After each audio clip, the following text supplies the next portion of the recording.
หลายคนบ่ท่านได้เข้าใจกับคำว่าผู้มีบุญมาเกิดเด้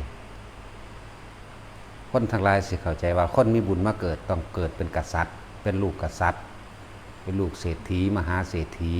มียศถาบรรดาศักดิ์และอำนาจเด้นี่เป็นความเข้าใจผิดเด้อ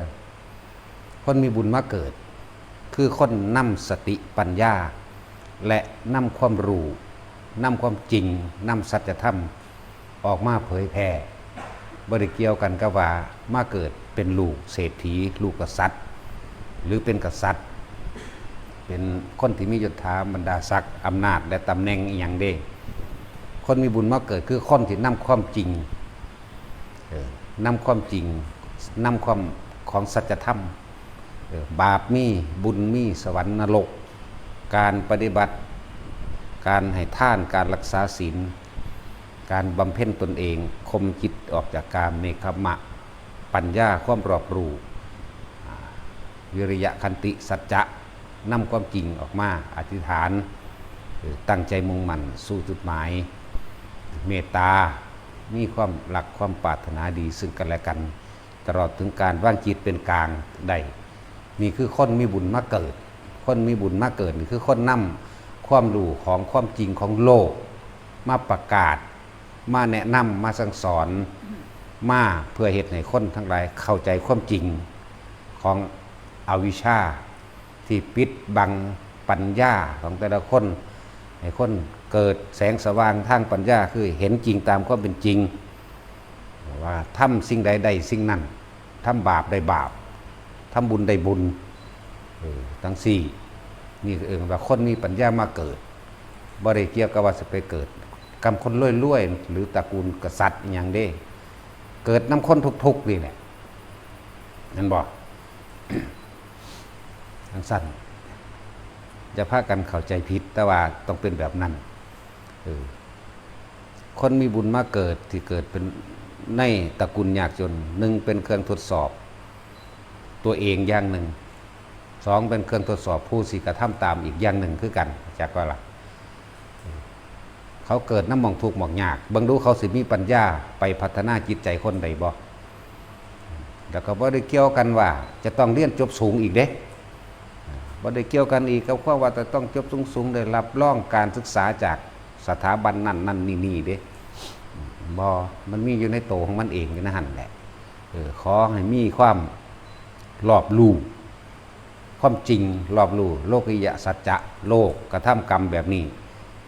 กรรมจะแม่แจกสัตว์โลกให้ไปตกนรกให้ไปเป็นเปรตให้ไปสวรรค์แบบนี้เวียนว่ายตายเกิดแบบนี้โลกุตระสัจจะเป็นผู้มีความรู้อันเฮ็ดให้ข้ามพ้นโลกข้ามพ้นโลกอันเป็นโลกิยะได้ทำหรือความจริงหรือการกระทำทั้งหลายแหล่เฮ็ดให้พ้นจากอบายภูมิได้เฮ็ดให้ถึงธรรมที่ทำให้ถึงการกระทำเฮ็ดให้ถึงสวรรค์พรหมโลกได้หรือที่สุดของธรรมสามารถว่างจิตว่างใจให้เข้าสู่อนิจจังทุกขังอนัตตาว่างจิตออกจากโลกได้เข้าสู่พระนิพพานได้นี่คือคนมีบุญมาเกิดเขามาเกิดก็คือคำว่าบุญแปลว่าความสงบเย็นคนนำความรู้นำความสงบเย็นมาเกิดย่อมแนะนำสั่งสอนและพาฝึกหัดปฏิบัติตนเองให้เป็นไปแบบนี้เด้อบ่แม่นว่าต้องเกิดเป็นกษัตริย์จังสิเอิ้นว่ามีบุญเด้กษัตริย์บาปก็สิไปอึดอยากหยังเศรษฐีบาปก็สิไปอึดอยากหยังและเขาเกิดอยู่ไสกะช่างบุคคลเรานี่เกิดนำคนทุกข์กะช่างเกิดนำแบบปานกลางก็ตามย่อมนำความสงบร่มเย็นออกเผยแผ่สู่จิตใจคนนั่นจึงบอกว่าถ้าจะพัฒนาโลกนี้ต้องพัฒนาที่จิตใจทำความเข้าใจให้รู้ให้แจ้งให้เห็นให้เห็นจริงถ้าทำเร็วแบบนี้ก็ต้องไปได้รับโทษแบบนี้ได้รับกรรมแบบนี้นี่ตั้งหากคำว่าคนมีบุญมาเกิดเขาถือความสงบลงมาเลยแล้วมันก็ฝังในจิตใจแนะนำสั่งสอนเหตุให้คนก็ถึง ให้รู้แจ้งจริงแม้นบ่ต้องกล่าวเรื่องสวรรค์นรกก็ได้แค่มาบอกว่าเนี่ยแต่จะไปฆ่าคน จิตใจเจ้าก็สิเล่าร้อนแบบนี้จะไปรักของเขาเจ้าก็สิเล่าร้อนเจ้าก็สิระแวงระวังแบบนี้เจ้าก็ถูกจับเข้าคุกแบบนี้แต่มีคนมาเห็นบ่มีผู้ใดมามักนิสัยแบบนี้สิรักมักตัวบ่มีผู้ใดมามักแม้นสิสวรรค์บ่มีก็ตามโดยปัจจุบันนี่ก็ต้องได้รับโทษแบบนี้เนี่ยเขาสิชี้แจงรายละเอียดแบบนี้นั่นแหละเรียกว่าคนมีบุญมาเกิดคนที่นำความสงบเข้ามาสู่โลกสงบเย็นแต่เรื่องคนมีบุญมาเกิดเด้อไปทั้งใดก็ช่างได้บ่นี่พัฒนาจิตใจคน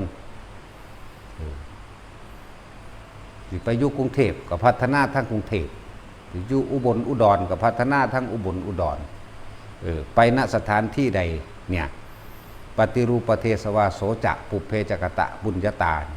เนี่ยคนมีบุญมาเกิดไปณสถานที่ใดแห่งหนตำบลใดย่อมพัฒนาณสถานที่นั้นทำให้สถานที่นั้นๆประเทศนั้นๆเกิดความสงบร่มเย็นจึงเรียกว่าคนมีบุญมาเกิดบ่แม่นเศรษฐีบ่แม่นวันเลิศหรูมาเลยเด้สังเกตเบื้องโลดพระมโหสถเพิ่นก็บ่ได้ไปเกิดเป็นลูกกับฝ่ามหากษัตริย์นี่แหละเพิ่นก็นำความสงบร่มเย็นและเกิดวิถีแห่งการใช้ชีวิตอย่างความเข้าใจซึ่งกันและกัน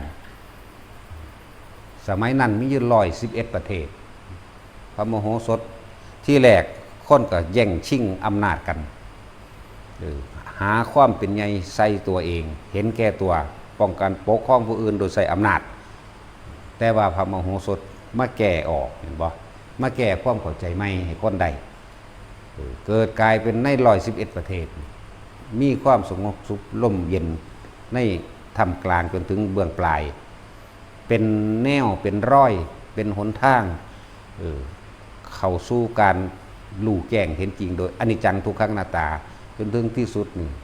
นี่แหละเพิ่นประคองมาจนถึงที่สุดแห่งการได้บรรลุธรรมแต่ละองค์ไปนั่นแหละคนมีบุญมาเกิดบางประชาติคือวิทูลบัณฑิตนั่นก็มีอยู่100 กว่าประเทศคือกันยอมรับความเห็นยอมรับความการกระทำของวิทูลบัณฑิตทั้งเบิดคนมีบุญมาเกิดแล้วก็ไม่ได้เกิดเป็นลูกกษัตริย์ด้วยล่ะก็เกิดเป็นลูกคนทุกข์คนงากธรรมดาเนี่ยแต่ว่าความสามารถในการสิอบรมจิตใจของคนให้เขาถึงความจริงใดกษัตริย์ทั้งเบิดในหลายๆร้อยกว่าเมืองเวลาสิเกิดปัญหายังกระช่างจะต้องให้วิทูลบัณฑิตนี่แหละไปแก้ให้ปัญหาความอดอยากแห้งแล้งโจรชุกชุมเกิดจากหยังน้อนี่พระวิทูลบัณฑิตก็ไปเบิ่งเขาบ่มีเขาก็เลยปล้นเลยกี้เลยขาตัวเจ้าเป็นกษัตริย์เจ้าเป็นผู้มีอยู่แล้วเจ้าเป็นหยังคือบ่แบ่งปันถ้าคนมันบ่มีกินมันก็ต้องดิ้นรนทุกวิถีทางสามารถทำได้แต่ว่านี่เขาบ่มีเขาทุกข์เขายากคนที่มีอยู่แล้วเป็นหยังจังบ่แบ่งปันรังเกียจเบียดฉันกันไปเฮ็ดหยังเนี่ยเพิ่นก็บอกเหตุผลเห็นบ่ล่ะคนทุกข์ไปหาขออยู่ขอกินบ่ให้มีแต่คนรังเกียจเดี๋ยวก็ว่าสกปรกเดี๋ยวก็ดูถูกสารพัดสารเพจากจิตใจที่ดีอยู่แล้วบ่จักกี้บ่จักปล้นบ่จักฆ่าบ่จักลักเกิดกลายเป็นปล้นกี้ฆ่าลักขโมยก็ได้เห็นบ่ล่ะจังซี่ก็นี่แหละวิทูลบัณฑิตเพิ่นก็แก้ให้จังซี่บัดนี้มานึกตึกตองไปด้วยคนเฮาบ่สมควรสิรังเกียจกันแต่เขาบ่มีไผอยากเป็นขอทานบ่มีไผอยากเป็นคนที่รักมักยกดอกถ้าเขามีที่อยู่อาศัยได้ทำมาหากินแล้วเขาก็บ่เฮ็ดอาชีพนั่นดอกนั่นแหละนี่เอิ้นว่าคนมีบุญมาเกิดเขาจะก็จะนำต่อความสงบร่มเย็นเข้าสู่ในสถานที่นั้นๆคำว่าประเทศตะกี้บ่ได้แม่นประเทศไทยประเทศลาวแบบนี้เด้สถานที่นั้นๆคำว่าประเทศนั่นนะสมัยตะกี้ปฏิรูปประเทศวานั่นนะโสจะปุเพจกตะปุญญาตาบุคคลผู้มีบุญมาเกิดเนี่ยไปอยู่ณสถานที่ใดย่อมทำความสงบร่มเย็นให้แก่สถานที่นั้นๆอย่างสั้น